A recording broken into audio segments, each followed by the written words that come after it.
بعد نهاية المرحلة الثانية من التحضيرات التي ختمتها مولودية الجزائر بمباراة ودية سهرة السبت أمام أولمبي المدية، يشد عناصر العميد الرحالة إلى تركيا وتحديدا إلى مدينة اسطنبول منتصف نهار الاثنين، أين سيقيم الفريق تربصا تحضيريا أخيرا يدوم 13 يوما.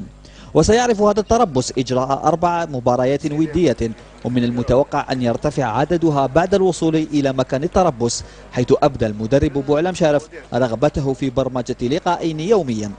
وسيعمل المدرب السابق لاتحاد الحراش على تحضير فريقه من كل النواحي ومعالجة النقائص قبل موعد 9 أوت المقبل أمام اتحاد العاصمة في نهائي كأس السوبر.